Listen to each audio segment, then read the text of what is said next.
Tere tulemast kuulama vaatama petrolheads.ee podcasti. Nagu ikka, hoiab meid teel Baltaierist ostetud rehve ja esiklaasi ilusa puhta Glass Drive.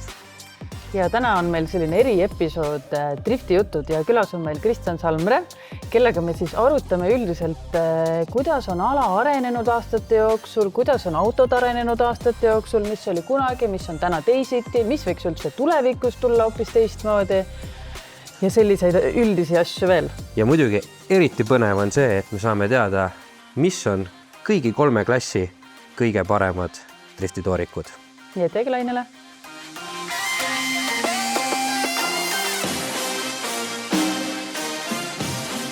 No tere Sallu, sa olid meie teise podcasti episoodi külaline tegelikult vist kunagi ammu, kui me alustasime. Kas sa mõtled, kui me Petrolheadsi nime alla läksime? Ei. Siis teine ei olnud.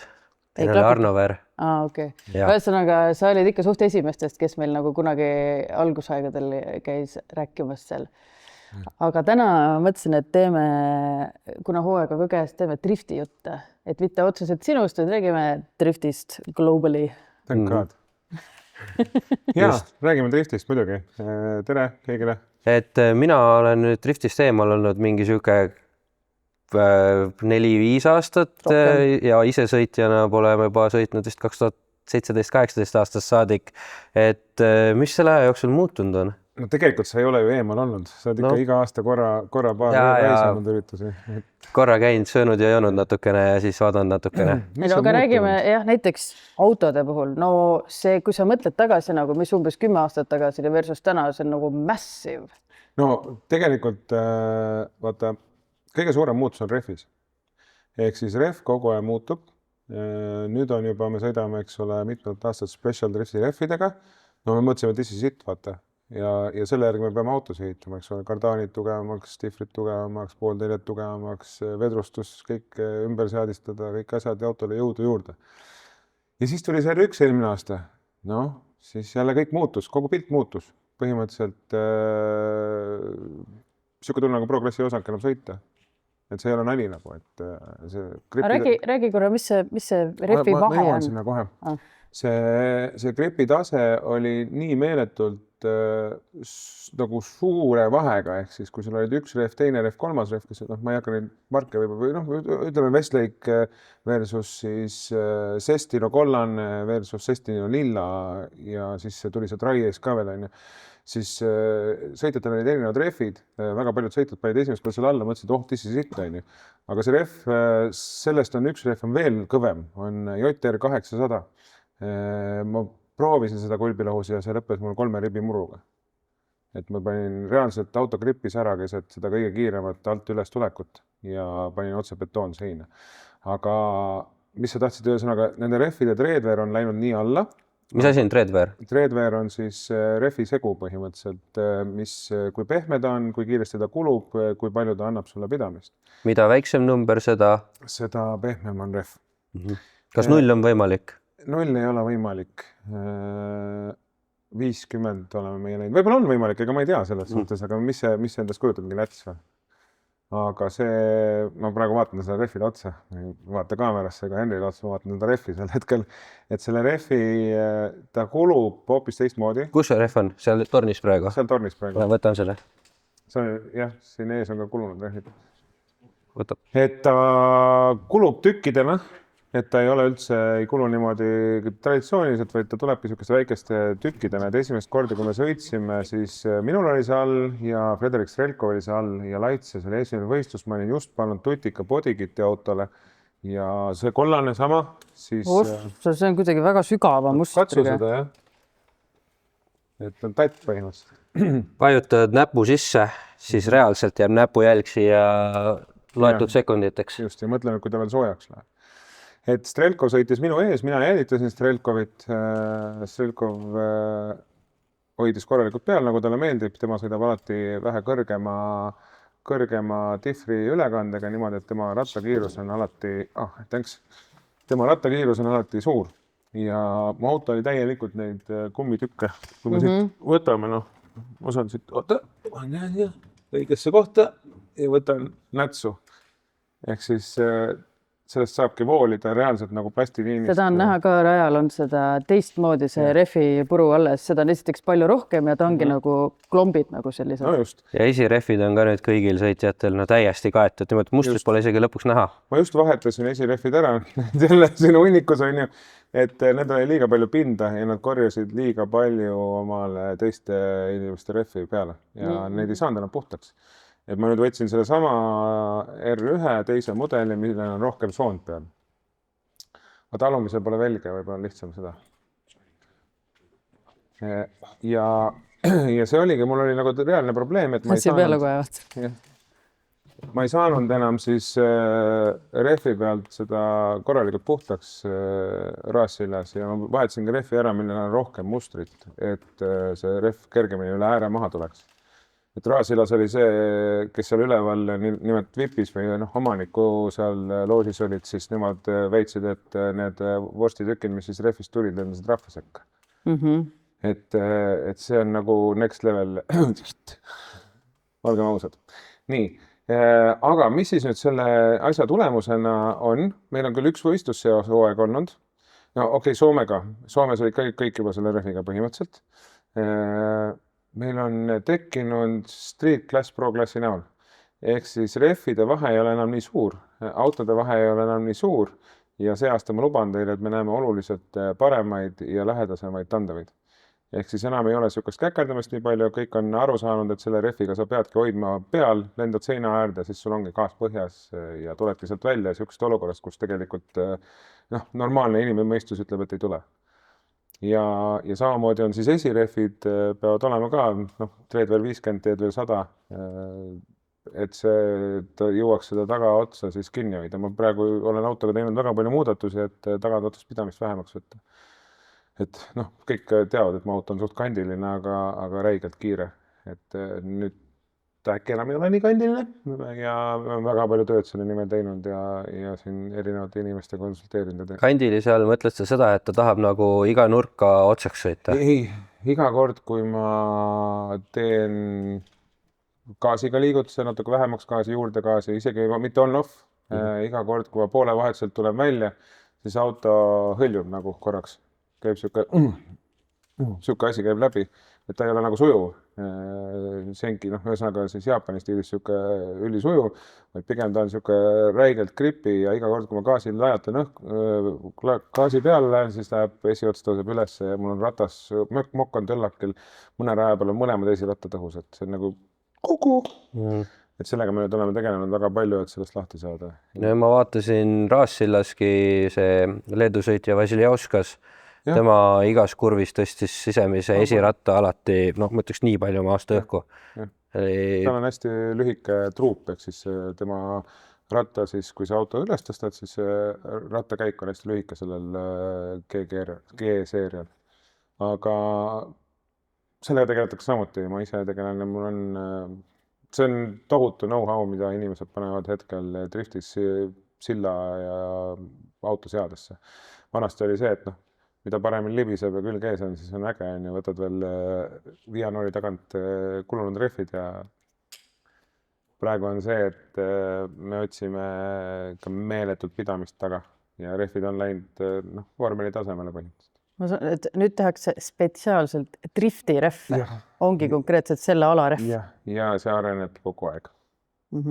Nendel on siis mingi teine märgis peal või? Ei, see Tradeware ja tema võimalikult paks muster, et tal oleks seda kummikihti palju, et kestaks 2 ringi. Et reaalselt Sestinoga oli Oliveril näiteks FIA Gamesidel oli siuke probleem, et ta ei jõudnud finišisse rehviga. Päriselt, jah? Jah, rehv sai enne nagu teise sõidu finišisse siis? Et esimene oli okei, ja siis käib nüüd siis Driftmasters siis sa saad valida, et kas sa oled leadis või chase'is, kui sa oled kõrgema positsiooni sõitja. Ja see on siuke strateegiline mäng, et kui sa sõidad aeglasema sõitja vastu näiteks, siis sa tahad olla esimene ring, tahad ees olla. Ja kui sa sõidad kiirema sõitja vastu, siis sa tahad jälitada, sest siis sa kulutad oma selle magusa alles siis ära, kui vaja on. Okay. Ja tohutu siuke mäng käib, samuti ju enam ei kasutata seda põdrapõiget, seal on antud sulle, et sa võid teisest autost tagapool olla, et seal on isegi koonusega märgitud, kus sa võid olla ja tegelikult see ei ole isegi, see on niisugune soovituslik. Tähendab, sa saad siis ennem hakata veerema natukene. Et järgi jõuda, olgem ausad, kiirendusest on ju kõik autoentusiastid ka vaikselt kuulnud, eks ole, kiirendus kõige tähtsam on see esimesed 20 meetrit. Siis kui sa juba Chase'is, eks ole, saad liikuma, sul on see esimene see asi tehtud, siis sul on palju lihtsam järgi jõuda. Et nüüd me võtsime seda põdrapõika ära, liid ei pea mingit jama tegema. Liidil on sisenemiseni on liidirada. Chase läheb järgi ja siis, kui on esimene kurv, siis hüppab külje alla ja lähevad koos. Ja see on nagu ka minu arust suur areng selles suhtes. Ma räägiks Semi-Prost ka natuke või Pro 2-st siis. Siiamaani on mul Pro AM on lemmik. Semi-Pro tuli, sest pidi tulema ja Pro 2 siis nüüd tuli FIA-ga. No kuule, ega alguses oli üldse Pro Street. Pro Street oli, aga Pro Street oli siis, kui oli vist single sõidud või?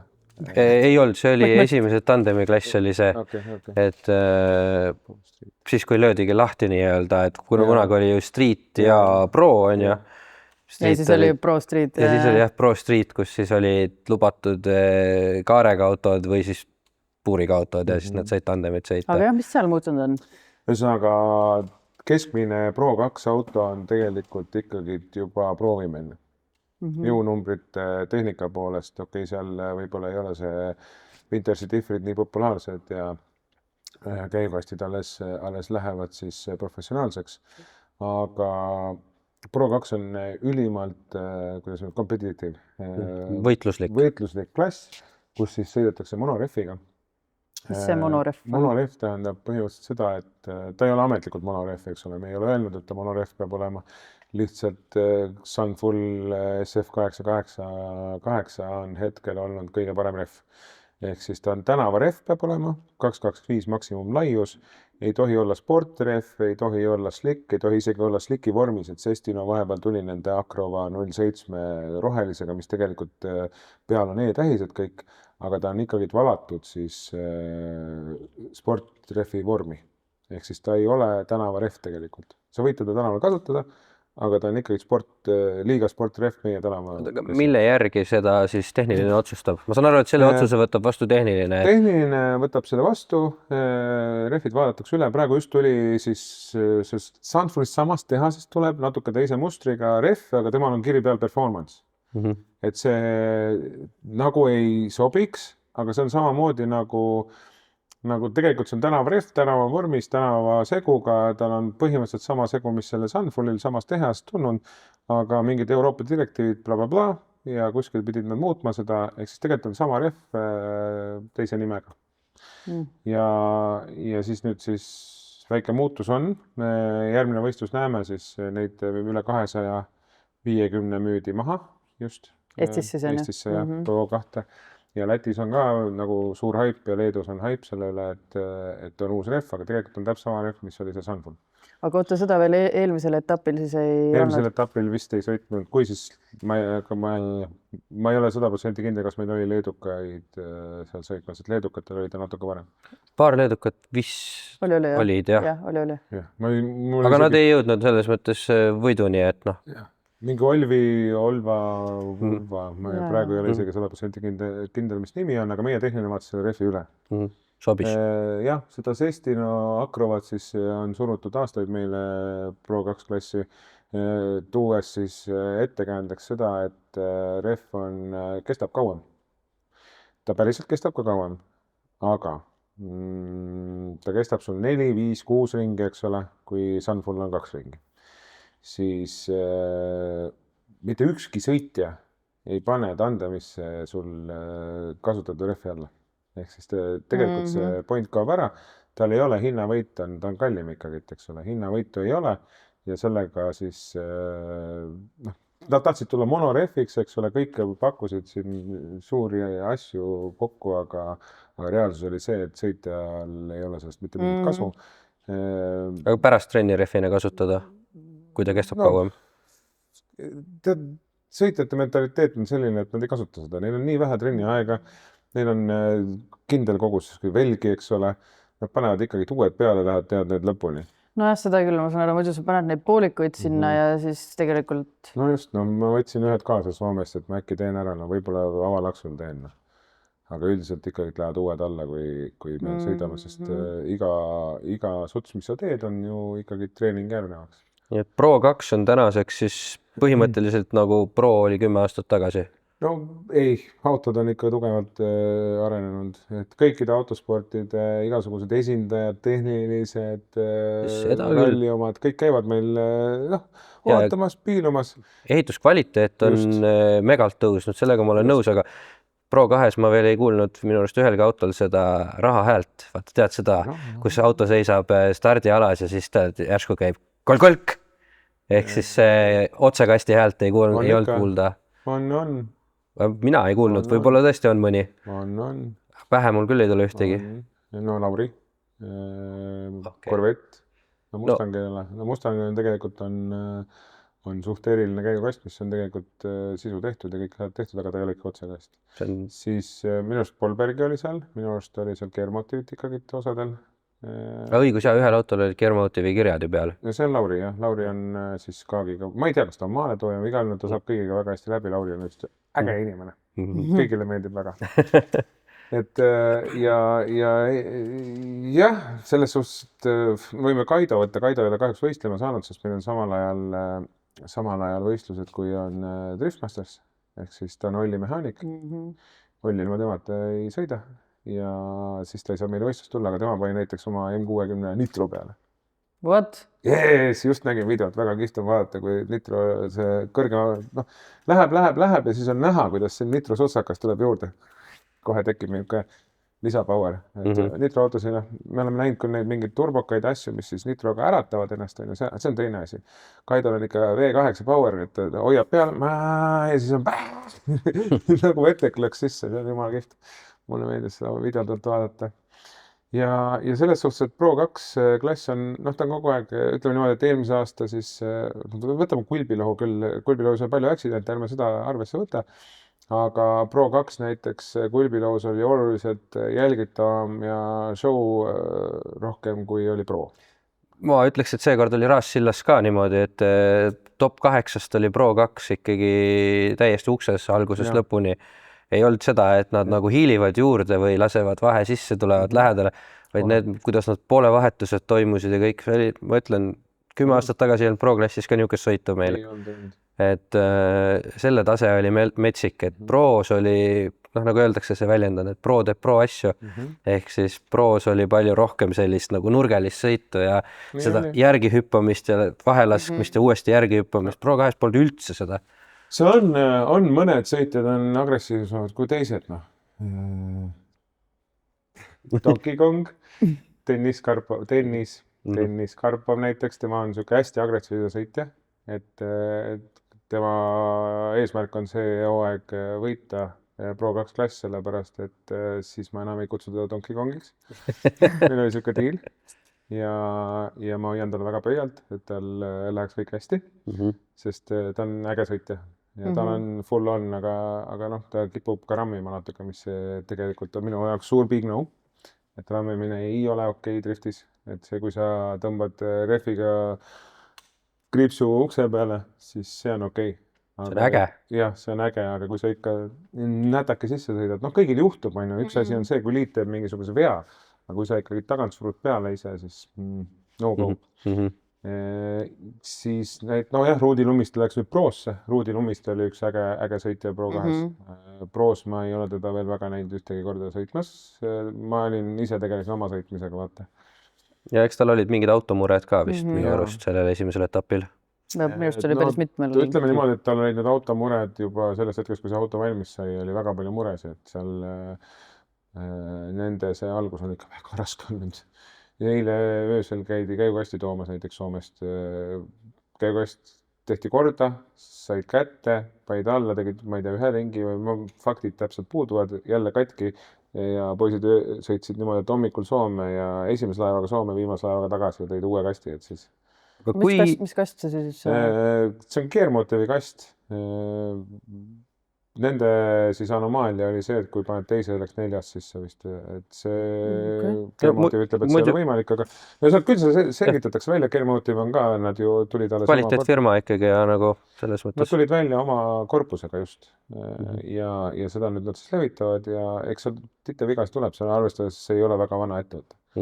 Ja anname aega ja kasutame ja proovime ja hind ei ole ka nagu kõige kohutavam.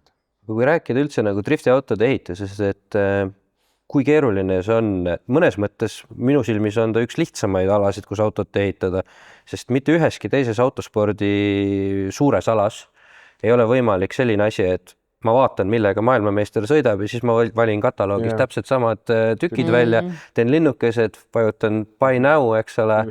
Ja varsti on paari nädala pärast on mul konteineri või alusetäitega tulevad need samad tükid, ma ei tea, millega James Dean sõidab või millega Shanahani vennad sõidavad või Piotr, eks ole. No kõik need samad tükid on mul võimalik osta, aga kui keeruline selle asja kokkuladumine on, et see ka päriselt siis töötaks? Ütleme niimoodi, mina olen nüüd ehitanud 7 driftiautot kokku. Mõni paremini, mõne halvemini, aga ütleme niimoodi, et tase kogu aja paraneb. Mitte siis ainult endale, vaid selle nagu ka teistele ehitanud. Olen avistanud inimesi ja aidanud ja teinud. Siis ütleme niimoodi, et viimane oli see Mustang praegu. Aitasin seda ehitada, kamba peale tegime ta valmis. Siis juba selle ehituse käigus ma leidsin ikkagi päris mitu asja, mida ma tegelikult järgmine kord teen teistmoodi. Ehk siis, kui sa võtad nüüd selle James Deani auto, ka see Mustang oli meil üks, Hannes oli üks ehitaja, siis Hannes ikkagi kogu aja foto pealt vaatas, milline James Deanil on ja siis nagu kopeeris meile, siis tegelikult need lahendused, ma nägin paremaid lahendusi seal. Et sa saad kogu aja ka selle maailmameistri autot parandada ja teha paremaks, kergemaks, kiiremaks. Minu jaoks drifti auto A ja O ei ole see, et kõik on perfektselt kinnitatud, teibitud, need militari juhtmed, asjad, eks ole. Minu jaoks on oluline see, et sa 5 minutiga suudad selle juhtmestiku lahti võtta ja korda teha, kui sinna midagi juhtub. Ehk sul on 5 minutit aega auto uuesti rajale saada. Ehk kõik asjad auto küljes peaksid olema, no okei, me räägime praegu mootorist või kast katki läheb, kõik asjad peavad olema 5 minutiga vahetatav või remonditav või asendatav. Ehk siis see on minu jaoks, kui ma autos ehitan, mu autod on võib-olla natuke lihtsamad kui teised, aga ma pean alati seda silmas. Ma ei tee mitte midagi massiivset just sellel põhjusel, et massiivsed asjad tavaliselt on, kui ta on liiga tugev, ta lõhub midagi muud ära. Ja noh, mu auto on hästi kerge. Ma ei tea, võib-olla teiseks Piiroja auto on üli hästi ehitatud auto, mida alati tasub võistlustel vaadata.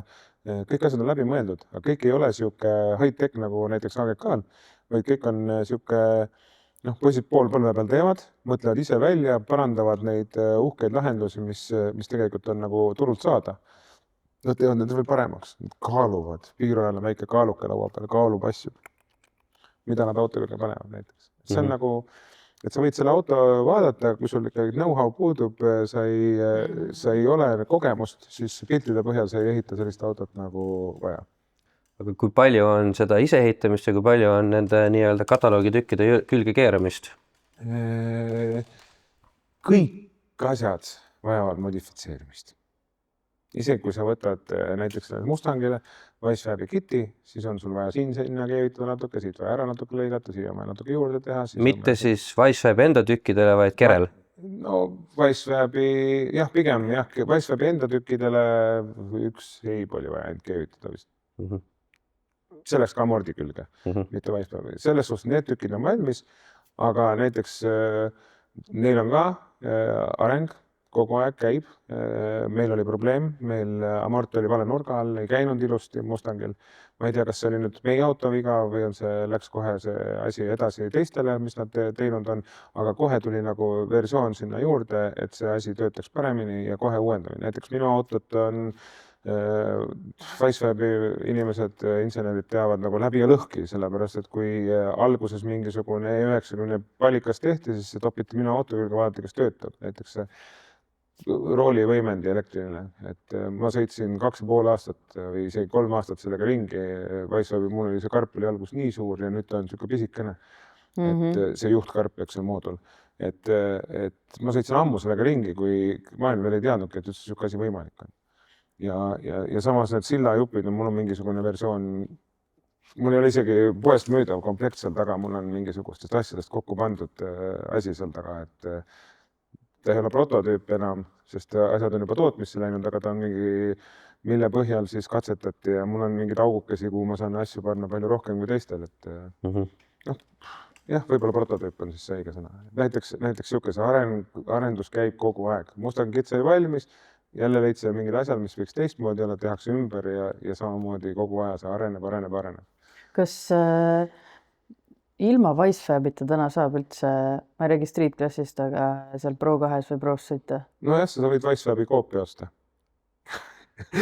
Vasiljauskas on ju see Leedu IRP ju. Ja, aga IRP on ju ikkagi suures, ütleme niimoodi, et oli Wicefab ja siis tuli IRP ja nende sillapunktid, kui mõõta, on samad.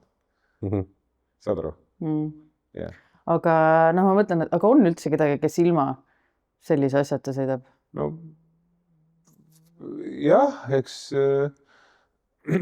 on autosid, vaata näiteks nagu mingi Mercedesed või mingid siuksed asjad. Ja pigem Mersud ongi need, millel on teistmoodi Mersu Kit, kui Raul ehitas seda punast, siis see tuli kuskilt ka välismaalt, keegi oli endale teinud, aga see ei olnud üldse mitte odav. See oli ega ka hea.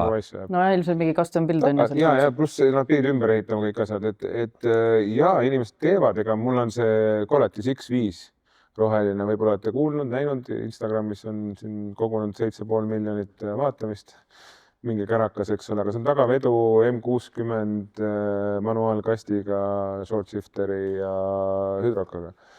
Sellele ma panin ise keerama. Ise mõtlesin, kust ma siit natukene maha lifin ja kus ma natuke juurde keevitan ja selles suhtes ta keerab päris hästi. Aga ta ei ole mingil juhul Pro Kit? Ta ei ole Pro Kit, aga ma saan sõita, ma ei saa sellega Pro Klassis sõita, aga ma saaks sellega Pro Klassis sõita keeramise pärast. Aga tohiks? Selles mõttes, kes tehnilised... Maastur ei tohi olla. Ei, ma mõtlen, et kas nagu sellise ise lahendusega tohib? Sillatala 2 punkti vahelt peab üks sillatala komponent olema terve ja tagasilt peab olema põhimõtteliselt originaal. Sillatala siis, mitte need kaikad seal? Mitte kaikad asjad. Ehk siis asja point on see, et need autod, mis Pro'sse ei mahu, saavad sõita Pro 2, kus on siis sillad natuke vabamad. Okay. Näiteks Rander ka lada, millel ei ole mitte midagi. No jah, sellele lihtsalt ei ole. Bemmitükid. Cool, drift on fun, see peab toimuma, aga Pro-klass on juba võistlusklass. Selles suhtes, Pro 2 on ka võistlusklass ja meistrivõistluste klass, eks ole, aga Pro 2 on need, kes ei mahu Pro'sse ja Pro on ikkagi hüppelaud maailma. Ilmselt, kui tahta näha nii-öelda eriilmelisi ehitusi, siis lähim koht selleks on Soome. Seal on hästi palju iseäretamist kuidagi. Soomes oli see Nissanite kultuur oli ikkagi tunduvalt tugevam kui Eestis üldse see jõudis. Ma pean silmas ka seda, et seal on ju see mitmed mehed, kes mingite Mercedestega sõidavad ja siis on ju... Ja, aga Nissanit ka, selles suhtes meil ju ei ole.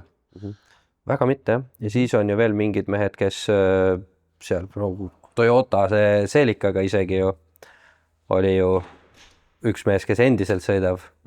Pasi Koliseva, kui ma õigesti mäletan. Pasi Koliseva oli Mersuga. Ja see on Camaro võistles ka need seal. Just, et kõik need on ju aastaid olnud seal ja kogu aeg on nad midagi teinud ja vaevalt neil ühtegi tükki saada on. No kõik on tehtud. See Koliseva, ma saan aru, et ei sõitnud üldse halvasti. Sina vist ütlesid seda või Tarmo või keegi? Ei olnud midagi hullu, jah. No ta on lihtsalt minu arust nii kaua sõitnud, kui kaua mina Eestis drifti jälginud olen ja esimesed võistlused, mis ma käisin, olid juba Koliseva sõitis ka Eestis. No ta on vist kogu aeg ju sama autoga ka sõitnud, et ta on juba nii omaks saanud selle autoga. See Seelika ja see Camaro. Aga mulle väga meeldib, et meie see skeene on ka natukene siis läinud mitmekesisemaks. No ega meil ka see, kui ma täna vaatan ja mina olen vaadanud drifti alates sellest, kui suht vist tuli nagu Eestist, aga see, et kuidas nii Pro 2 kui Pro, nagu nad näevad kogu see võistlust, nad näevad nii professionaalsed juba välja, et üle 10 aasta tagasi tegelikult oli veel siuke kodukootod värki veits, aga nüüd on nagu kõik on iga detaili peale mõelnud oma autodega ja sihuke, nagu Henri ütles, et hästi ilusad puhtad ehitused ja välimusel need disainid, et isegi Pro2-s on nagu autod tehtud ilusaks. jah, eelmine aasta Kulbilohu võistlusel rajaomanik Valdur Reinsaluga jalutasime seal üle tunni aja ringi.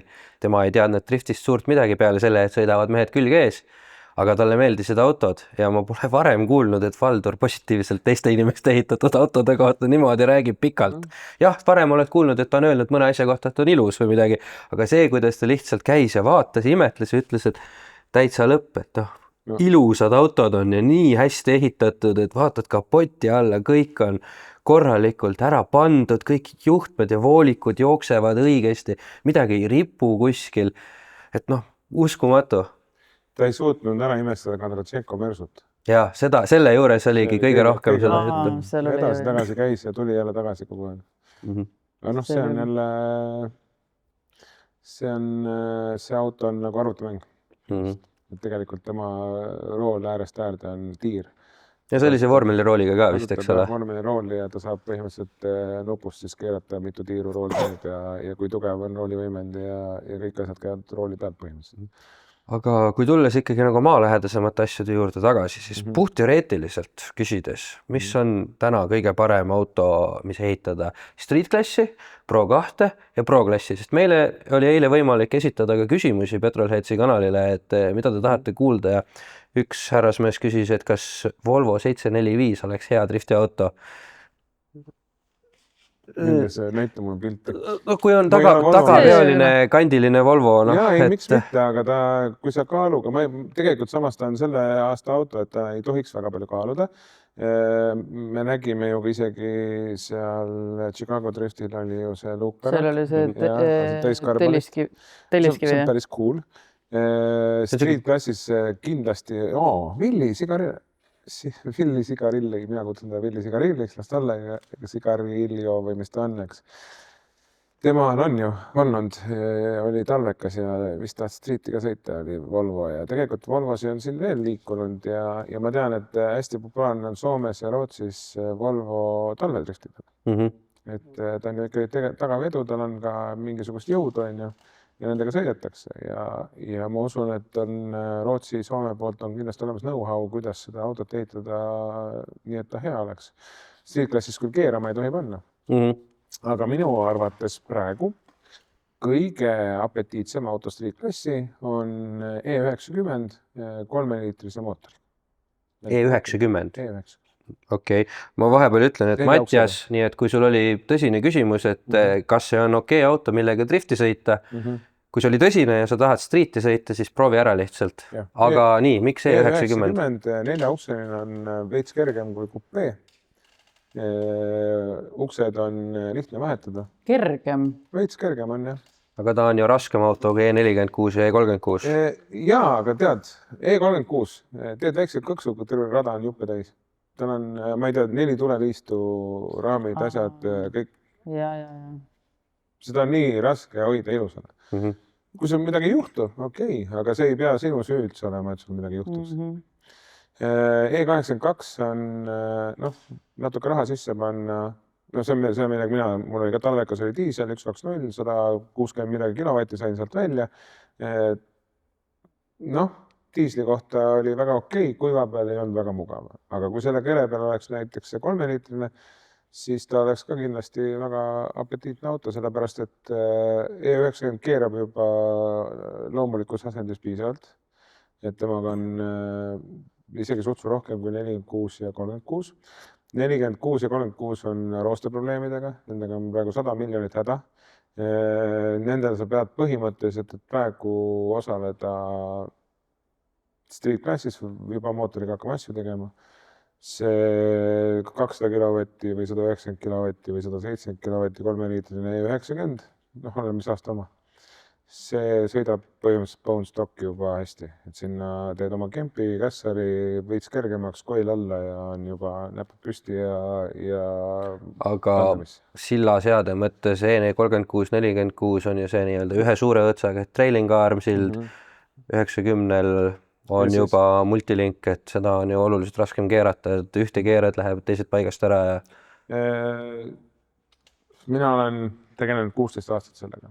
Mul on olnud neid igasuguseid pille. Ma käin ikka sillapingis.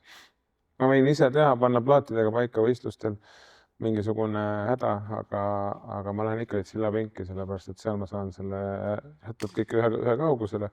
Sillapink on anyway vajalik. On ta sul see 36, 46, 90, Supra, GT86, mida iganes. Sul on sillapink ikka vaja. E90-ga teed kõksu näiteks, teine seisma paned kõksu. Läheb tagumine, seal taga on siuke rooli ots pikk, see läheb kõveraks või siis lükkab ära sillatala küljest, kõrva natuke. Teed sama asja 36, 46-ga on sul õõts läinud.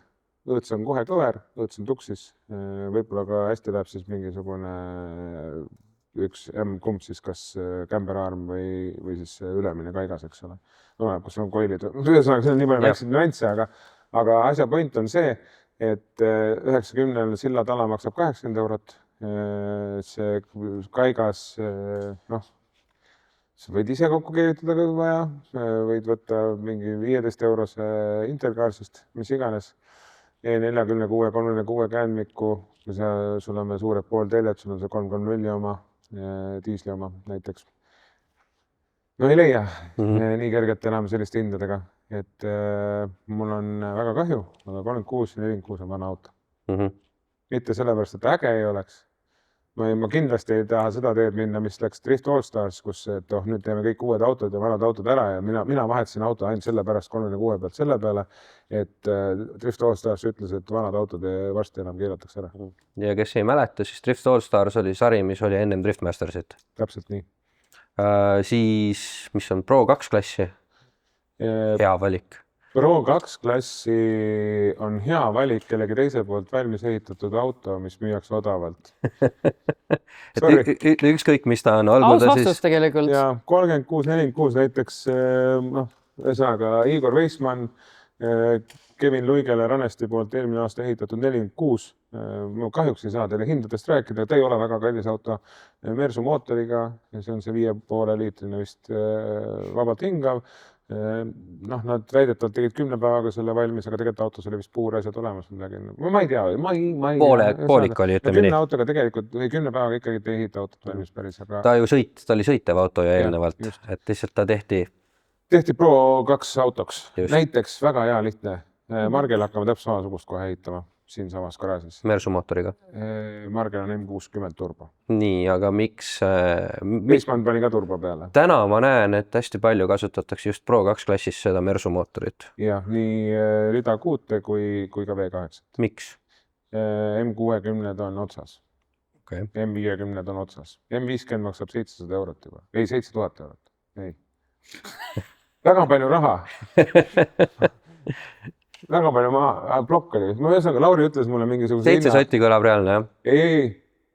See ühesõnaga... Püstak, tänava püstak, mille kohta sa ei tea midagi, on 7 sotti. Sellega võib nõustuda. Jaa, ühesõnaga, ulmehinnad on nendel asjadel juba ja neid ei ole saada. Lähevad juba selle ilma turbota 2 Z-ide hinnaklassi põhimõtteliselt. Just, et jah, nii ongi. Ja ka see Mersu neid paadiankruid on nagu...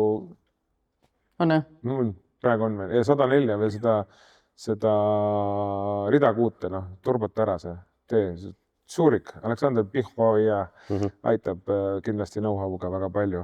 Sealt saab normaalselt pauku, töötav mootor, suht probleemi vaba, kui numbrite kulluks. Minugi vana driftikas, kunagine driftikas, ütleme nii, sõidab siis sellise mootoriga praegu. Jah, sõidab. Nii, aga mis see Pros siis on? Kõige kiirem auto ja kõige kergem auto on esimene seeria hetkel. Miks ma ühtegi tiitlit sellega ei ole, mitte ainult sinul, vaid Driftmastersil näiteks? Väga lihtne. Esimese seeria auto on võimalik teha nii kiireks, et sellega ei ole võimalik sõita. Ja Tarmo Liivamägi Vaissavist ütles, et praeguse hetkega on näha, et see auto on kõige kergem. 36, 46, aga nendest värskematest autodest on ta kõige kergem. GT86 ma olen ühe siukse aidanud valmis teha. On üks väga lihtne auto iseenesest, aga temas on vähe ruumi. ja temal on puudub tagaots, kui ta ikkagi, et seal ei ole ruumi taga, et sul on tagaratas ja siis on juba kõik.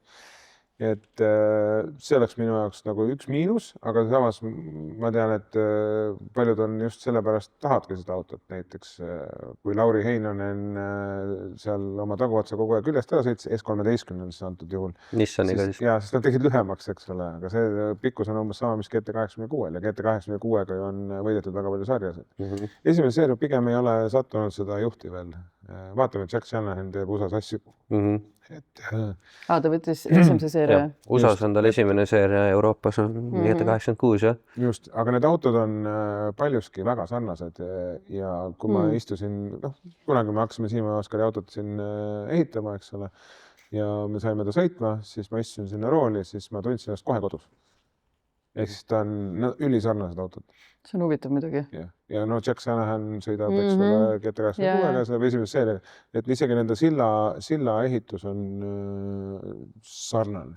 Isegi tooriku hind on ilmselt sarnane täna juba, sest GT86 sõitval kujul on isegi alla 7000 saada juba ja laiali lastud mootorite või kerge nina matsuga kuskilt veel odavamad või 3-4 isegi ja need on ka ilmselt samas hinnas. Saab. Ja nii ongi. Et see on nagu siuke lihtne valik. E92 on natuke keerulisem valik, sest ta on pikk auto. Kevinile ju ka oli alguses, aga talle ei meeldinud. Ta läks sinna 46 peal tagasi, sest pesurist siis jutt. Just Kevin pesu. Et temale just ei meeldinud siis selle käitumine. Kevinile ju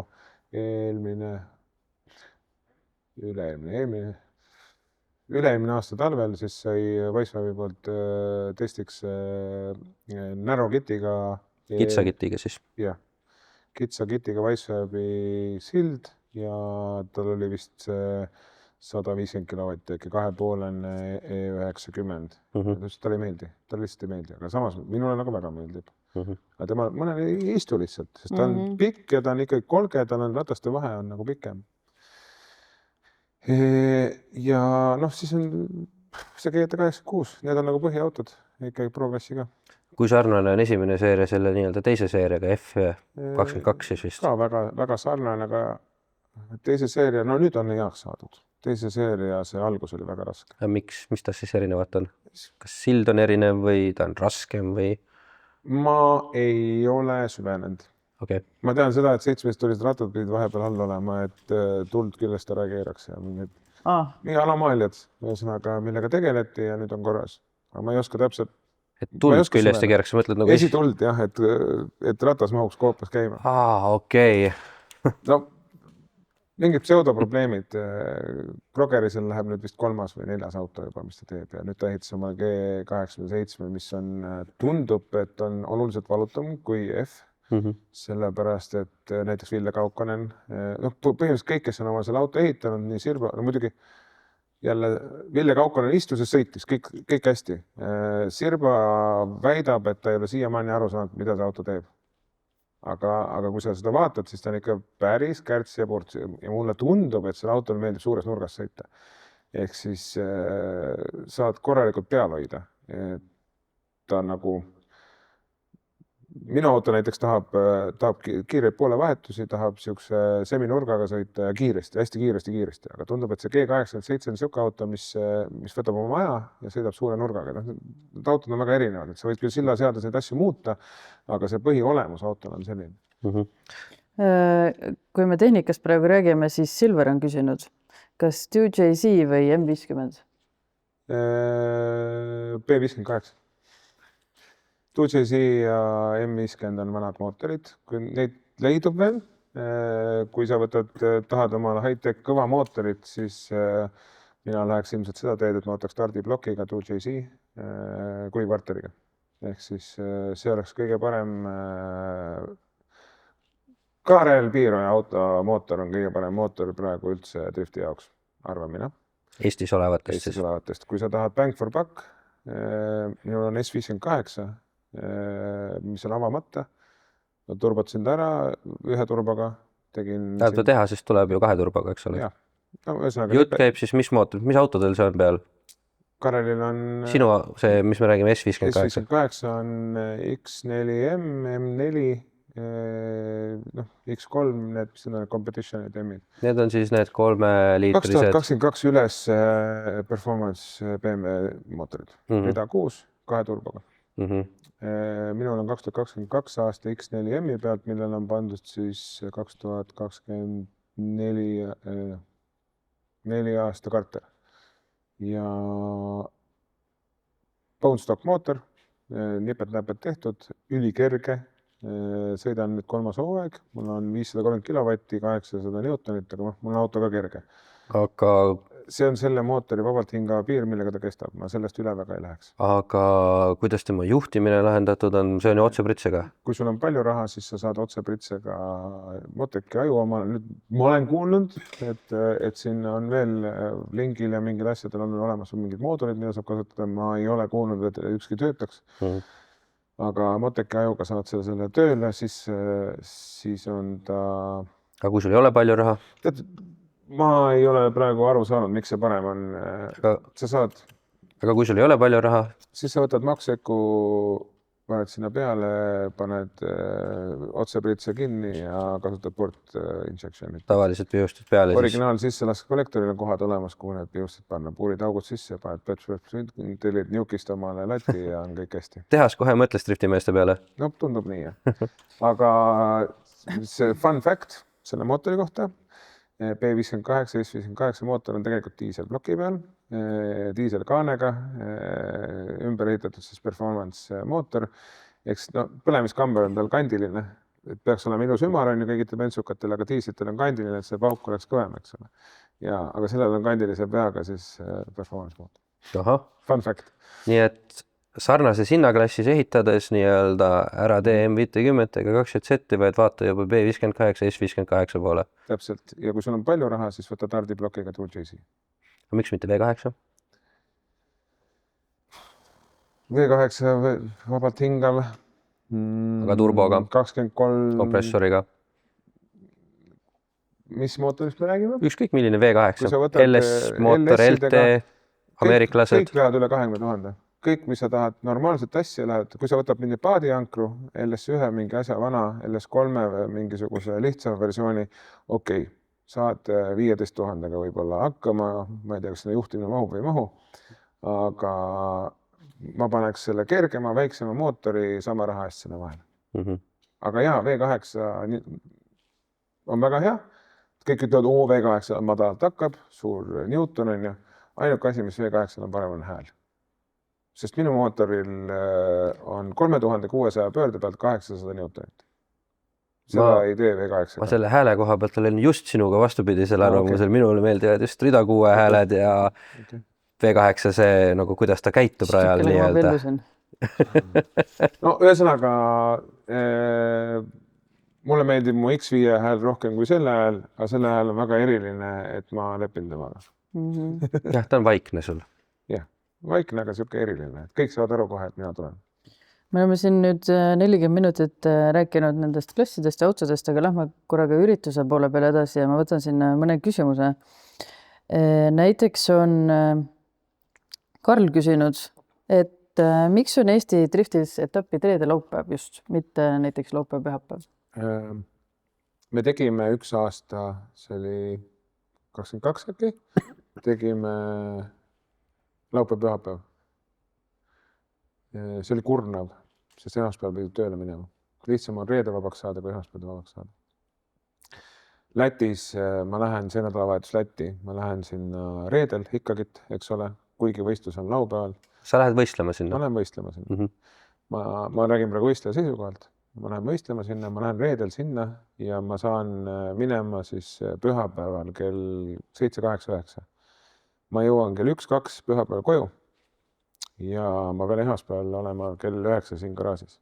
Ja, aga sa räägid välisvõistlusest, räägime nagu Eesti enda omast. Ma räägin Eesti enda omast, tulen Lätist, või Leedust ja olen pühapäeva õhtul kella 8-ni Laitses ja siis sõidan Vilniusesse. Aga sa räägid siis ainult nagu, et see on otsustatud välisvõistleja pärast siis või? See on üks aspekt. Teine aspekt on siis korraldusmeeskond. Korraldusmeeskond praegu tuleb neljapäeva õhtul, eks ole, reedene päeva vabaks võetud, on reede laupäev tööl, pühapäev puhkavad ja esmaspäev läheb tööle. Et oleks nagu see üks puhkepäev. Ja mulle tundub, et pealtvaatajate huvi on ka ikkagi pühapäeval puhata, teha perega asju, aias olla. Neid aspekte on mitu, aga Läti teeb nii ja minu arust on see kurnav. No Lätil on muidugi, see on natuke teistmoodi. No Mikkel teistmoodi, nõus. Et linnas sees. Siis ma ei tea, keegi valge eestlane, kes see on, küsib, kas Roller Coaster from Hell ehk kehalaev tuleb ka tagasi? Ei, see on liiga ohtlik. Ohtlik, jah? Autod on nii hulluks läinud, see lõpeb kabelimatsuga. Nagu siis seal Kulbilõhus oli, et? Kulbilõhu rada on kõikide 90% sõitjate lemmikrada, kaasa arvatud minu lemmikrada. Kõige rohkem meeldib Kulbilõhu rada. Mulle meeldib see korralduse poole pealt, mulle meeldib see publiku asetus, mulle meeldib see, kuidas see kõik on peo peal. Väga meeldib Kulbilõhu rada, aga Balti koosolekul otsustasime, et Kulbilõhu rada ei saa enne teha, kui raja ääred on tehtud turvaliseks. Sest top 32 oli 16 avariid progressis. Jah, lisaks sellele autod lähevad katki, oli võistlus ka seetõttu väga-väga pikk. Jah, aga Andri Unav ja proua Reinsaluga me oleme asju arutanud. Väga ootame ka abi rahaliselt, kui kellelgi on Kulbilõhusse võimalik investeerida. Teeme nüüd raja ääred korda ja ma ei tea, mis seal seis praegu. Mida tähendab raja ääred korda? See tähendab väljasõiduala ja see vall lõpeb siis 90 kraadi all, mitte kallaku peal. Okay. Kui sa sõidad sinna puruks, aga sa ei keera ennast katusele või veel hullem rahvasekka, vaid see tagaotsa küljest ära, lähme jätkame, kõik hästi, aga kui sul on auto üle katuse käinud, on mahlad segamini. Seda küll. Väljasõidualad korda, muud ei olegi, see on super rada, absoluutselt kõigile. See on nagu mega, see tasandite või kõrguste vahe ja kõik. See on pealtvaataja nagu väga huvitav vaadata. Aga ühe küsimuse ja ma ei avaldasin igaks juhuks nime, et on saatnud üks driftisõitja. Küll ta ise teab, kes ta on. Et ta küsis, et millal poodiumid või kuidas see oli, et millal... Kas ma loen selle otse ette? Loe see küsimus ette. Ma tean, kes see on. Oota ja ma vastan ise sellele küsimusele. Me ei pea ütlema, kes ta on kindlasti. Millal poodiumid normaalseid auhindu hakkavad saama? Ja selle kohale ma tahan täiesti isiklikult öelda ja ma arvan, et väga paljud nõustuvad minuga on see, et kui sa sõidad nagu mingisuguse auhinna pärast, mitte tiitli pärast, siis ma ei pea või siis see ilmselt ei ole õige asi, mida sa teed või see nagu, kas see ei ole õige eesmärk? Okei, sul on õigus. Mul on natukene teistsugune arusaam sellest ajast. Minu arusaam on sellest selline, et väga lahe on nänni saada, sest siis sul on nagu mingid asjad, mis sa oled saanud. Täitsa ilma nagu ei tahaks, et ainult karikas ei rahuldaks mind. Nänn on hea. Meistrivõistlustel rahalise auhindu tagasi tõenäoliselt enam ei tule. Aga kui me teeme mingisuguse kommertsürituse, mingi show, mingi Põhja-Euroopa meistrivõistlused või midagi? Driftmastersi Põhja-Euroopa meistrivõistluse mingisuguse veel, meil töö käib, väga tihe töö käib praegu erinevates valdkonnades, lobipõhjad, asjad, aga ma ei ole nagu mitte midagi konkreetselt praegu öelda. Kommertsüritusele kindlasti tuleb rahalised auhinnad. Sa ütlesid, et ei tule kunagi tagasi. Miks? Sest vaata, mina olen inimene, kellel ei meeldi väga elada kasti sees. Et ma elan kastist väljas. Ja mulle ei meeldi maksta pankadele kümnist, sest mina arvan, et see ei ole õige. Ja tänapäevased maksuseadused näevad ette, et kui ma annan välja auhinnaraha, siis ma maksan väga suure protsendi lisaks sellele auhinnarahale riigile. pigem siis ongi see, raha raiskamine, ma parem investeerin selle kuhugile. No pigem on see, et siis annadki refve või midagi, mida vaja nagu päriselt. Kas nende pealt ei pea maksma siis erisoodustust? Muude auhindade pealt? Ei pea, nende pealt ei pea. Kui sa ikkagi raha annad, siis sa pead. Et kui sa teed näiteks auhinnafondiks 10 000, siis sa maksad erisoodustust või? Ei, meil on arvetega. Kui raha, ja kui sa raha annaks, maksaks välja 47% maksad juurde.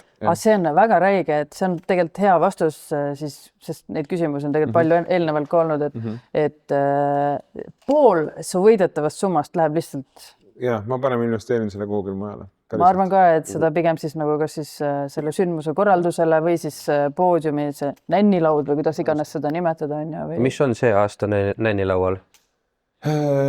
No meie tipptegija Kamasa Tools, eks ole, kusjuures väga kihvt asi lisandus, siis on Burning on see, kes teeb kõik drifti plakatid asjad, siis kujundaja paneb Lorena Voronov, paneb siis välja omapoolsed kinkekaardid, et saab autodisaini teha.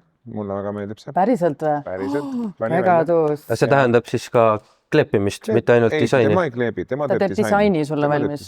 Kleepimist meil see aasta ei ole, meil oli kleepimine eelmine või üle-eelmine aasta. Siis on meie üks suur toetaja on Refipunkt, kes paneb siis jõhkra koguse rehve välja.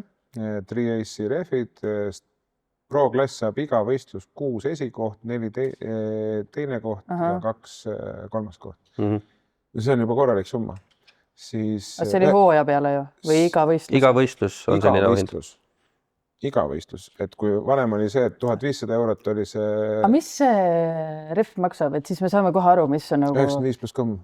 On üks ref? On sõitjale jah, et kui veel väljast keegi läheb, siis on veel kallim. 106 vist. Noh, aga väljast ilmselt väga ei ole neid, kes neid reffe ostavad. 95 eurot pluss käibemaks. Okei, ja siis on... palju reffe üldse kulub võistluse jooksul? Kui sa võidad? Esikoht miinimum 20 kuni 30. Okei, päriselt või? Minul läheb keskelt läbi 12 kuni 14, ma sõidan juurde 8.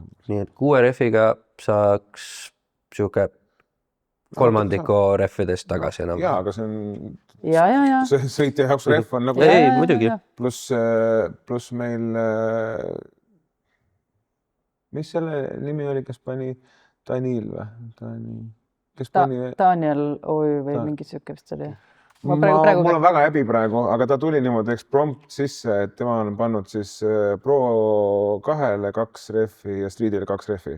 Omalt poolt lihtsalt tuli appi Daniil Oy äkki. Daniel. Jah, metsandusega tegeleb hästi kihvt. Tuli lihtsalt Arti juurde refipunkti ja ütles, mina tahan panna. Mitte meie juurde, vaid Arti juurde. See on väga tore ja aitäh talle. Aitäh. Auhindadega, ma saan aru, võib alati toetada, eks ole? Auhindadega võib alati toetada. Wisefair annab siis ikka Street-klassil hüppelauaks full kiti. See on ka lahe auhind minu juurest. Ja siis Pro 2 on siis...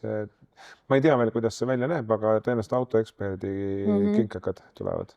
Et on Kamasa Toolsi auhinnad iga etapil, Sonaxilt. Kui te tähele panite, siis eelmine võistlus oli minu arust nagu nii tore. Need... Ämbrid. Ämbrid olid. Punased ämbrid sai poodium. Kellegi poolt olid suured tahvlid ka need nagu PVC, kus olid mingid kirjad peal. Issand, kelle poolt see oli nüüd? Suured tahvlid. Ja. Rassilas oli, minu arust see oli ka päris lahe. Mingi naljakas humoorikas kiri oli seal peal veel. Ma ei ole praegu 100% kindel, aga okei. Kamasa Toolsit oli veel Creeper. Kamasa Creeper, ma just kuulsin, kohe räägin. See on see, mille peale ronid ja siis saad auto alla minna vaata ratastega. Nii, Kamasa Creeper ja minu mehaanik Kardo ütles, et neil on mingisugune 15 või 20 aastat see garaaži on, ta ikka töötab. Samasugused nüüd siis tulid Kamasa poolt. Ja Wolfi õlid on siis, Wolfi õlid on ka autoeksperdi poolt. Ja kindlasti on neid veel, aga mul on, Luna Grupp, eks ole, Luna Grupp toetab alati nänniga. Motokaupadest tuli ka veel poodiumi kaupa, pluss motokaubad siis toetab meid selle ägeda UTV-ga, mis aitab meil üritust läbi viia. Pitsapoisid? Pitsapoisid, siis kui meeskonna koosolekud on, siis meeskond saab pigem ja talvedriftidel saab siis pitsapoiste kinkekaarti. Võib-olla suvel ka, kuidas neil siin jagatakse. Oota, aga nüüd Rassin on ära olnud... Ma väga vabandan, kui ma kellega ära unustasin, mul ei ole nimekirja ees. Ja ma olen ikkagi vana mees. See, jah, varsti juba ei ütle. ole. aga see Rassilolera, nüüd tuleb avalaks, see ei ole otseselt driftiüritus, aga ja järgmine drift on siis nüüd Laitses. 5.–7. juuni Laitses. Reedel on treeningud Pro2 Pro, laupäeval on Pro2 Pro võistlus ja pühapäeval street-klassi võistlus. Nii et tuleb ikkagi võistlus, mis on ka laupäev, pühapäev. Ja pühapäeva street-klassi siis pilet on odavam. Aga see aasta on veel see äge ju, et nüüd saad piletile vist osta piletit ära omale, ei pea seal järjekorras kuskil seisma ega midagi. Et nende mure, kellel oli suur mure siis, et kaardimakset meil ei ole samal põhjusel, miks ei ole meil ka rahalisi auhindu suures osas, siis on võimalik nüüd piletilevist osta pilet ja sellega saate ilusti sisse ilma probleemideta. Ja see on väga... Ja mis kõige parem, saab kinkida kellelegi selle pileti. Täpselt. Jah, isegi meie seltskonnast on, kas me oleme võib-olla isegi lausa kinkida, aga mitu korda on läbi käinud see, et kui mingit kinki teha kellelegi siuke autoentusiastide seltskonnad ka, siis on nagu... Ma olen väga üllatunud, et hooajapileteid müüsime ainult mingi 22 tükki. No, uudne asi ka võib-olla peab andma aega. Ja, aga samas nagu ürituse Raasila pileteid oli üle 500. Et kõik on väga üllatunud, et selline huvi oli. Okei. Aga kui nüüd rääkida sellest, et sa nii vana mees oled, eks ole, siis sa oled drifti asja ajanud Eestis 19 aastat või? No midagi sihukest. 16-17 kindlasti võistlusi teinud. Aga lihtsalt ma ühe Ruti esitatud küsimuse nagu seda ajendatult, tema küsis, et kust tuleb tunnustus ja kiitus driftides. Aga mis sind nagu siis hoiab veel endiselt seda asja tegemas ja käitab seda asja? Sõitmas ka. Jah, sõitmas ka. Ja mis on kõige hullem see, et kui ma sõita ei saa, siis ma ei viitsi korraldada ka. Et tunnustus ja kiitus ei ole need asjad, mis sind nagu käimas hoiavad? Ei, ma tegelen igapäevaselt vastupidi, siis kõigil on mingisugused mured muga ja kui midagi kuskil on valesti, siis mina olen MN. Aga ma hakkasin praegu mõtlema, et kas sa võid olla nagu Eesti kõige ealiselt kõige vanem driftisõitja või? Arti? Ta praegu ei sõida. Aga kohe ei, ta selles suhtes ta juba see auto on valmis. Nii, et ta on sinust noorem, jah? Ei ole. Ei ole? Arti on natuke vanem. Vedas sulle. Aga ei, mis siis, et vanem, aga ma olen üks esimesi ka, et mina Eduard Vahemets ja Marko Oppmann ju alustasime sellega, et meie olime esimesed. Sellest nii-öelda esimesest põlvkonnast vist ei olegi kedagi peale sinu tegelemasalaga. Nüüd vist ei ole. Et nüüd juba siin mõned mehed panevad oma poegasid sõitma. Ja sõidavad hästi. Üks neist kindlasti Viimsist sealt. Ja, Allan Lätt. Temal ju poeg sõidab ja minu arust sõidab täitsa hästi. Väga hästi. Täpselt samamoodi nagu isa sõidab. Jah, siis T34, suur nurk. Aga no kõik see kindlus rooli taga ja kõik see, kuidas liigub ja see on täpselt sama nagu koopiat vaataks. Jep, nõus. Hästi on edasi antud pool. Okei, aga ma arvan, et kas meil on endal mingi... Sul on veel midagi? Jaa, Rutt küsis, et mis on olnud kõige hirmutavam koht siis rajal või driftides. Sa ennem hakkasid meile rääkima mingi hetke ennem saate salvestamist ühest vigastusest. Mul on praegu sõrmeluu katkis. Jah, praegu võid näidata ka niimoodi, eks ole. Jah, no sul on ka kõver. Aga mul on sõrmeluu praegu katki. Ta täna enam nii, ta oli veel paar päeva tagasi oli kivi kõva, aga nüüd on natuke pehmemaks läinud. Mul on sõrmeluu katki.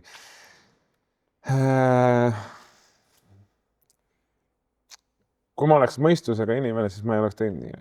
Aga mul oli seesama auto, tal oli väike siduriprobleem, no clutch on ju, ja ma ei tahtnud kasti lõhkuda ka, siis ma sapsisin selle käigukangiga seal natukene.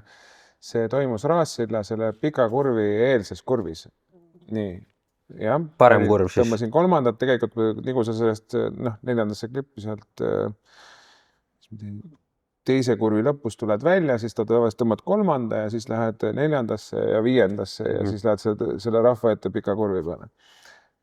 Seal neljanda ja viienda vahel, siis ma ei olnud veel kolmandat sisse saanud, sahmisin sellega seal ja siis tuli see koht, kus peab vaata rooli lahti laskma ja auto ise otsib oma koha ja siis sa püüad selle kinni, aga ma püüan alati sellega kinni ja sellega hoian ja siis ma saan edasi teha. Aga antud juhul mul see käega sabistasin seal ja see käsi läks nii õnnetult, et roolilabaga lõi mulle siia sõrme, lõi niimoodi sõrme ehk siis katki pluss nii. Ja siis see juhtus 2 nädalat tagasi. Ma sõitsin edasi, sõitsin selle pika kurvi lõpuni sinna betooni vahele, ma käsipidurit ei kasutanudki seal, ma piduriga läksin sinna sisse, rooli lasin lahti, võtsin sõrmest kinni, tegin raks, sõrme tagasi alla ja sõitsin lõpuni ja tegin lõpus 360. Selle asemel, et seal mul oli väga palju aega, ma oleks võinud rahulikult maha võtta, eks ole, minna otsida sealt Gabrieli üles Raasilla, siis üks haldaja, kes on tegelikult tuletõrjuja, ta oleks kindlasti aidanud mul selle sirgeks panna, aga ma tegin selle kõik ise. See on see adrenaliini hetk, eks ole. Ma arvan küll, jah. Ja kui ma sinna finišisse jõudsin, tegin seda 360 ka veel ära ja sõitsin tagasi, siis mul enam ei olnudki valus. Siis ma olin selle nagu kõik maha maganud selle valu. Aga see näitab seda, et... Kurat, aga see on hull laks ju. See on, no ma mõtlen, ega need kodarad seal roolil on ju metallist ja laks. Ja otsa siia sõrme ja siis niimoodi. See ilmselt ei ole olnud kõige hirmsam asi. Ma kujutan ette, et see, kui kunagi 5. PEM-ist sai kompakt 5-ne, oli nagu koledam mõte. Ei, seda ma ei märganudki tulemas. Okei. Sest... Ütsegi ei mäleta seda enam kausal. Henri Kivimägi.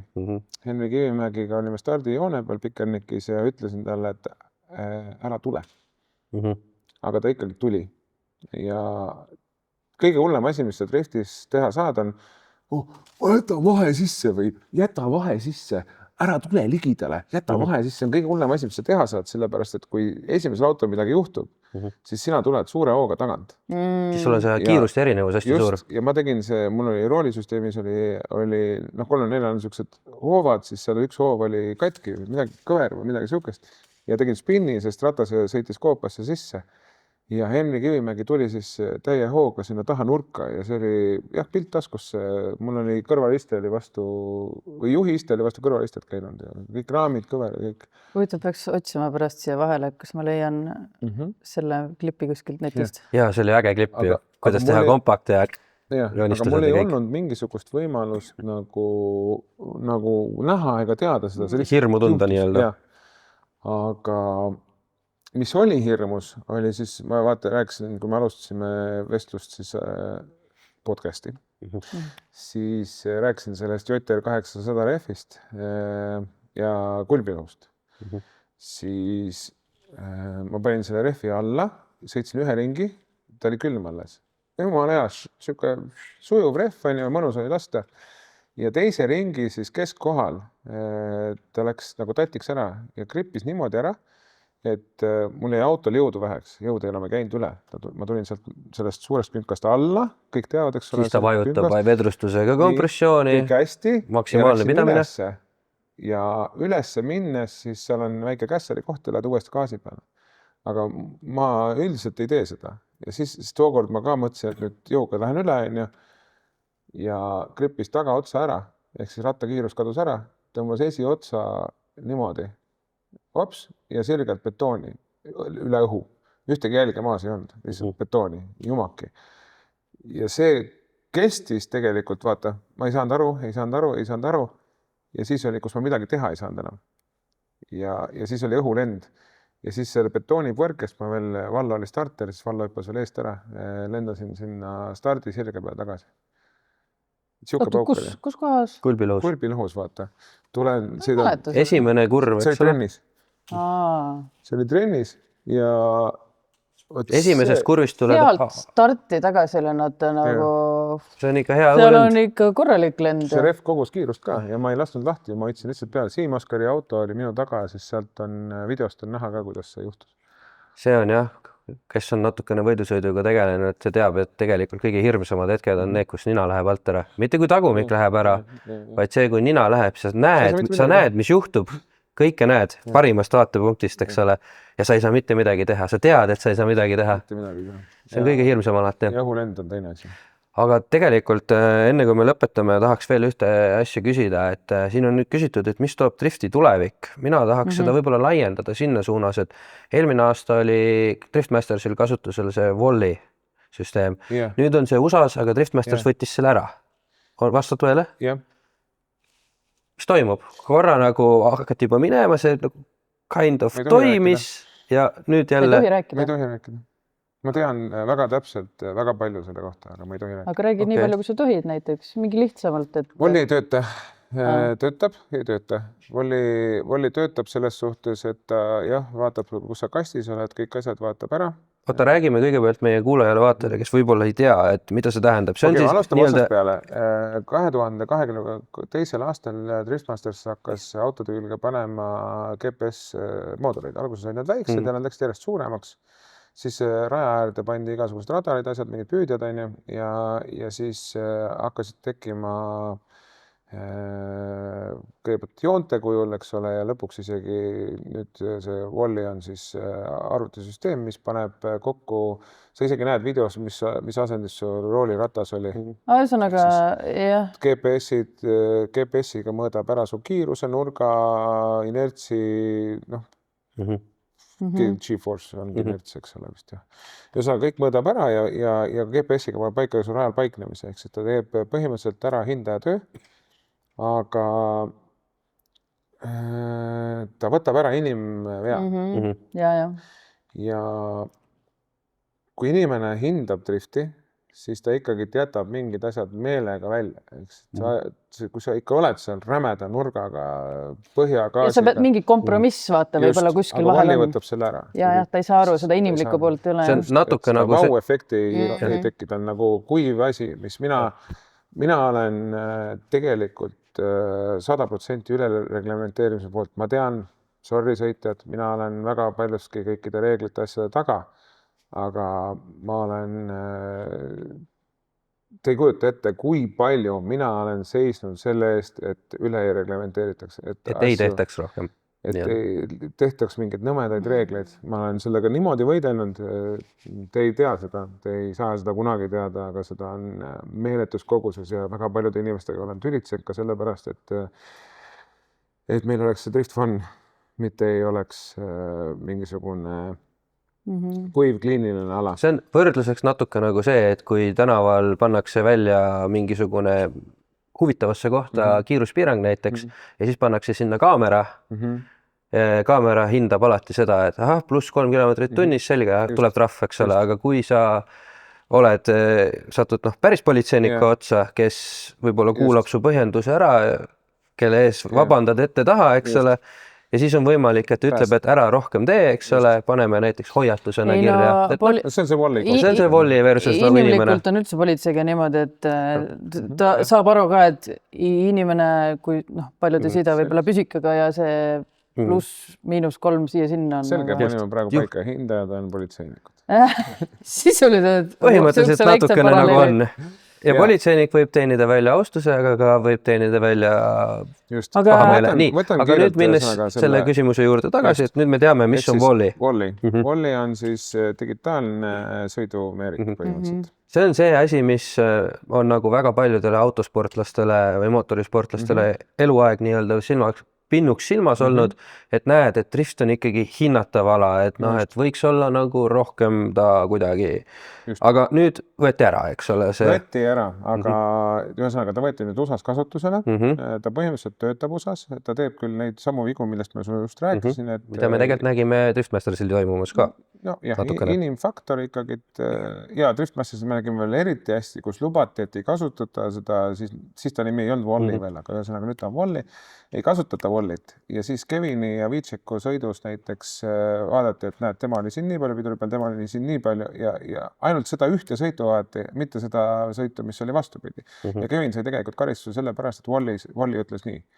Reaalsuses oli Kevini sõit parem. No, see on asi, mille üle me jääme ka vaidlema. Ja nüüd on tulemus see, et... Uus Driftmastersi hindamine on üldse need tsoonid, näiteks seal võib olla siuke tsoon, mis on jagatud 3 tsooni sektorisse ja see 3 sektorit on omakorda jagatud veel sul ideaaljoon, miinustsoonid ja miinustsoonid. Ehk siis see on tehtud nii keeruliseks, et on. Selles mõttes, et ma arendaks seda küsimust veel võib-olla, praegu te nagu rääkisite ainult sellest ühest osast, aga kuhu siis see drift veel, kui siin on juba nagu nende autodega nii crazy'ks mindud, reffid on nii hullud, et kuhu veel edasi nagu? Mis see tulevik veel toob? kas tulevad standardiseeritud, homologeeritud autod, nagu on rallis, ralli 1, ralli 2, ralli 3, ralli 4, ralli 5, ralli cross, ringrajada, kõik asjad? Meil on juba DC1, DC2, DC3, DC4 FIA poolt, aga me kõike seda ei võta omale. Aga nad ei ole homologeeritud, ehk siis täna mahuvad nendesse asjadesse kõik nii-öelda tule sellisega või tule Mustangiga või tule E46-ga, mis on uusim E46 toodeti 21 aastat tagasi. Et täna võid sa nendega sõita, aga kas on oodata mingi sellist nagu piirangut, et tuleb mingi vanusepiir või homologeeringu piir või hakatakse standardiseerima, et nüüd võib sõita ainult Wisewabi tükkidega või? Saab ta ju kindlasti ja alati kuhugi poole läheb. Hindamine on see, millega praegu tegeletakse. Autode areng ja refi piirangud tulevad kindlasti. Refi piirangud tõenäoliselt see 100 treadwear ja 80 treadwear kaovad ära, et tekib treadwear 200, näiteks Rootsis on juba. Et siis ühtlustatakse, tehakse klassis võitlusvõimelisemaks. No meil praegu on, aga praegu lihtsalt kõik sõidavad Max Refiga, Max Gripiga ja... Teoreetiliselt toob hoolduskulud siis natukene autodel alla. Ja, kindlasti. Et see on arengu üks point, kus võetakse ära siis Max Grip natuke, aga praegu tehakse seda ka WRC-s, eks ole, seda tehakse vormelis kogu aja. Downgrade itakse, oli tippaeg ja nüüd siis downgrade itakse, aga seda puhtalt jätkusuutlikkuse nimel. Meie Tõnis Maarand, kes on meiega olnud juba väga kaua aega, vaikselt laua peal arendab süsteemi, kus clipping point oleks optiline. Ehk siis ütleb sulle ära selle kauguse, kui kaugel auto on. See on siis hindajate jaoks tuleb see info nii-öelda. Publikule ka tuleb lamp ja mis liigub, aga sellega läheb natuke aega. Ja, et sõitis tsoonist läbi, läheb roheline tuli põlema. Põhimõtteliselt. Et ma näen natuke rohkem seda digitaliseerimist. Foorid mõlemalt poolt nagu nähtavaks, eks ole. Samuti, mis see valli praegu on, eks ole. Chef on ju vaadata, kui ikkagi digitaalselt sa näed seda autot. Mitu protsenti oli sees nagu, nii-öelda? Ütleme, et ta ei tohiks ise hinnata, aga info edastamiseks on ta nagu huvitav, jah? Ja, aga siis sa pead ikkagi ütlema, et sa seda kasutad. Ja ka SIM on praegu teema. Ma ei tea, kuidas see veel... Simulaator siis? Jah, simulaatorid. Simon Köst, siuke average sõitja, kes pole pikka aega sõitnud. Ta on võitnud, on kaotanud, on kõike teinud. Soome rada, suht keeruline tegelikult. See nüüd, mis oli see Netsi rada lahtis, jah? Pead minema sinna seina äärde suure hooga. Ta ütles jah, et ta oli seda simutanud. 200 tundi. Läks koha peale, esimene ring sõitis seina ääres. Ehk siis see on argument. Minu enda argument on see, et minu gaasikasutus on täielikult muutunud peale SIM-i kasutamist. Paremaks või halvemaks? Palju paremaks. Mu refikulu on kasvanud 2-kordselt. Et sellised asjad, et see simulaator on teema. Ma ei usu, et otseselt autosi hakatakse väga palju kohitsema.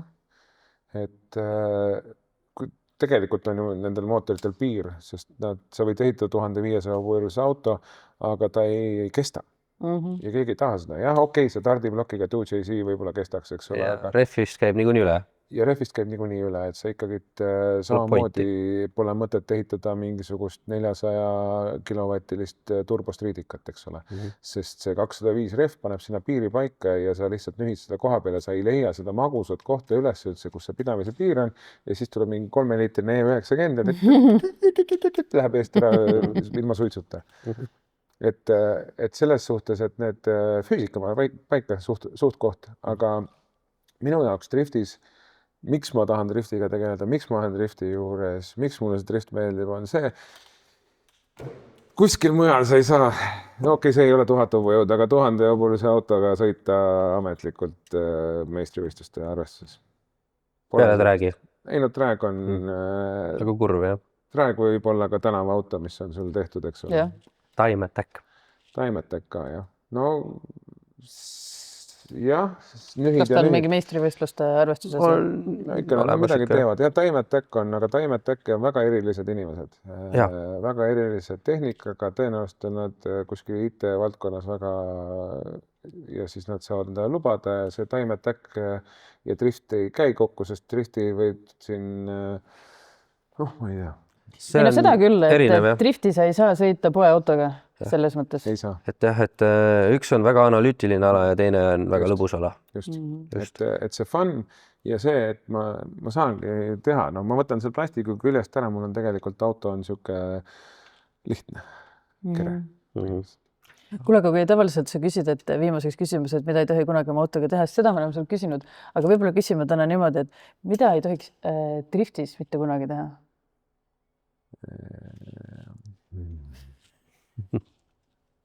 Mida ei tohiks driftis meelega sisse sõita teisele võistlejale? Never. Selge. No võt, aga oli vahva suhelda ja siis ma arvan, et võib-olla mõne aasta pärast teeme jälle, siis vaatame uued uuendused üle, on ju. Kus võistlused see aasta veel on? Jah. No Avalaks ei ole küll võistlus, aga siuke fun olemine 23. mail, siis jälle Piibel, kuna õppused on Haapsalus. Siis 5-7 juuni on meil Laitse rallipark, augusti teine nädalavahetus, samal ajal kui muidugi Iron Drift King. Sorry, my bad. Samal ajal on siis Nets Pärnus. Netsile me ootame väga palju välisvõistlejaid. No juba ostetaks laevapileteid, ma näen. Väga kihvt. Porsche ringil siis? Porsche ringil, jah. Et ma võib-olla genereerin sinna ka mingisugused natukene uhkemad auhinnad, aga ma ei saa lubada praegu, kuidas me üritame leida mingisuguseid mooduseid, kuidas seda teha.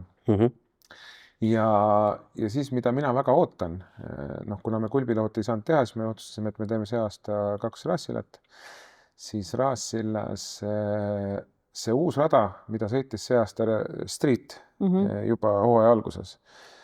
See on nii šef ja kujutage nüüd ära valgustatud ja ilutulestikuga ja hämaras ja sinna tulevad siis superfinaalid, jah? Sinna tulevad superfinaalid septembri 3. nädal. See on siis see, kus õhtul lõpetuseks pannakse kõigi 3 klassi 8 parimat omavahel tandemi puusse ja siis nad sõidavad nii-öelda driftikuninga tiitli peale. Street klassil tuleb lätlastega võidu veel sõita ja siis on puhtalt Eesti võistlus. Ja mida ma väga ootan ja mis mulle Raassillas väga meeldis juba on car show, siis et me oleme liitnud oma selle drifti karosselliga autonäituse. Meil on oodatud kõik sugused ägedad autod, meil ei ole mingit kindlat valdkonda ja tulge, näidake oma autosi. Mina tulen kindlasti vaatama ja publikule ka väga meeldib see. No võt jah, ja kui te tahate, et teie auto näeks natuke korralikum välja kui Sallu praegune autoseis, siis minge võtke endale Glass Drive'ist uus esiklaas, et klaasid paistaks paremini läbi. Glass Drive on ka selle klaasi ette pandud. Just, ja Rehvideks on küll niimoodi, et meie siin keegi lihtinimestest neid uhkeid driftirehve ei vaja, aga Baltairist saab need rehvid, millega meie siis tänaval saab ringi sõita. Minu autol on Baltairist ostetud. Minul on ka Baltairist ostetud rehvidel. Mul on. No võt, aga jah. Aga Baltair ja Glass Drive, aitäh teile ja teiega näeme järgmisel nädalal järgmises episoodis. Aitäh. Tšau. Ma ei saa.